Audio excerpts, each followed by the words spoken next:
반갑습니다. 오늘 하루도 우리 성령 하나님께서 여러분의 삶의 터전에서 함께 동행하시리라 믿습니다. 오늘은 시편 89편 1절로 52절의 말씀을 가지고 하나님의 인자하심과 자비하심이라는 이 주제로 나누어 봅니다.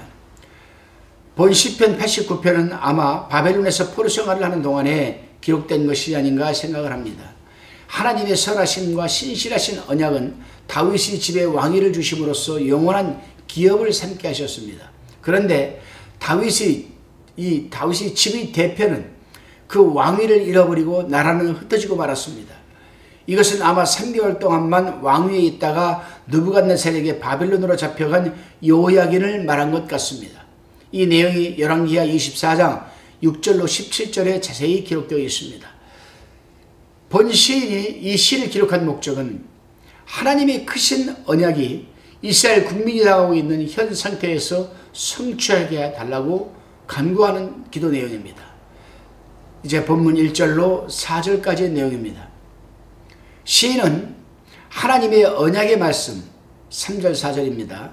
이 언약의 말씀을 그대로 인용하여서 말하고 있습니다. 그리고 시인은 하나님께서 다윗에게 언약하신 말씀을 절대로 어기지 않으실 것을 지금 확신하고 있습니다. 그렇습니다. 본 시편에는 몇 가지 단어, 곧 인자하심이란 말과 성실하심이란 말이 자주 등장합니다. 인자하심은 1절, 2절, 14절, 24절, 28절, 33절, 49절 이렇게 7번 나옵니다. 인자하심이란 말은 하나님의 사랑과 자비를 말한 것으로서 하나님의 성품을 의미하기도 합니다. 하나님의 이 성품으로 다윗의 집과 언약을 맺게 하신 그런 것이죠. 또 다윗도 하나님의 이 성품으로 하나님과 언약을 맺게 된 겁니다. 성실하심은 1절, 2절, 5절, 8절, 24절, 33절에 6번 나타납니다.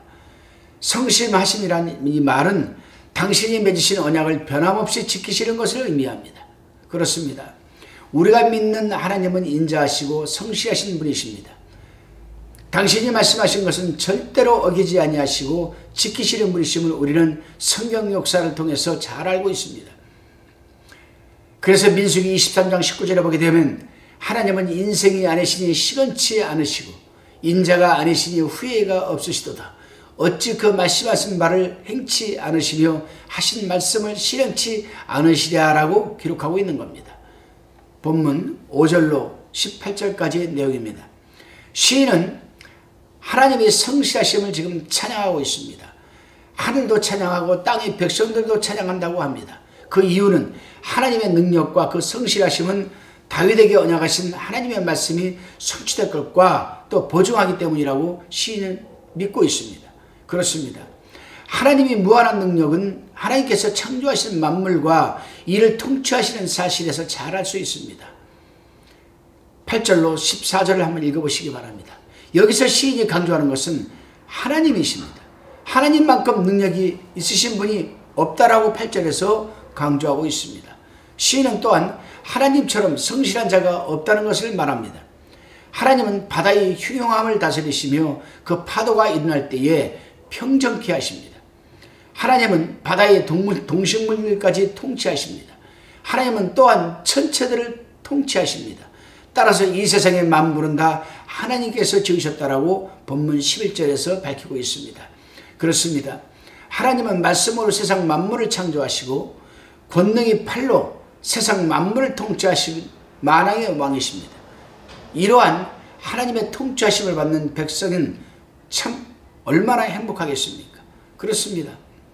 따라서 하나님의 백성들이 누릴 수 있는 성공은 다 하나님의 선하심에 달려있다는 사실을 우리는 잊지 말아야 합니다.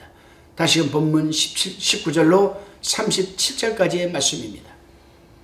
여기서 하늘의 왕이신 하나님을 말한 것은 하나님께서 언약을 맺으신 세상의 왕을 생각하게 합니다.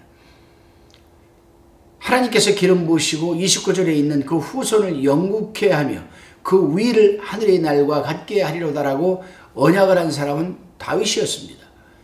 성실, 인자, 언약이라는 단어들이 여기에 또 나타납니다. 이 말들은 거짓말 하실 수 없는 하나님의 언약을 나타내는 의미입니다. 그런데 이러한 언약에는 조건이 달려 있습니다. 바로 하나님의 뜻에 순종을 해야 된다는 겁니다. 그렇습니다, 여러분. 하나님과 우리 하나님의 백성들 사이에는 분명한 조건이 있습니다. 조건이 달려있는 거죠. 시인은 본문 30절, 32절에서도 이 부분을 확실하게 지금 말하고 있습니다. 본문을 보게 되면 만일 그 자손이 내 법을 버리며 내 규례대로 행치 아니하며 내 율례를 파하며 내 계명을 지키지 아니하면 내가 지팡이로 저희 범가를 다스리며 채찍으로 저희 죄악을 징책하리로다 라고 기록하고 있습니다. 여기서 우리는 우리의 죄악들은 생각지 아니하고 무조건 하나님의 성실, 인자, 언약을 말해서는 안 된다는 것을 깨닫게 됩니다. 다시금 본문 38절로 52절까지의 묵상한 내용입니다. 시인이 겉으로 보기에는 절망 상태에 있는 것 같지만 그럼에도 하나님의 성실하심, 즉 다윗과의 맺으신 언약을 내세워서 하나님의 자비를 원하면서 의지하는 그런 말을 하고 끝을 맺습니다. 사랑하는 성도 여러분, 우리는 무조건 하나님의 자비하심, 사랑하심, 인자하심을 말할 것이 아니라 그 하나님의 자비하심과 인자하심과 사랑하심, 그리고 능력, 권능, 이런 것들을 우리가 받아 누리려면 어떻게 해야 되겠습니까? 하나님의 조건으로 내세운 것, 절대적으로 하나님의 말씀과 하나님의 규례에 우리가 순종을 해야 된다는 전제가 달려 있습니다. 그 전제에 이 모든 내용들이 오늘 하루 여러분 살아가는 삶의 현장에 누려지시기를 주님의 이름으로 축원합니다.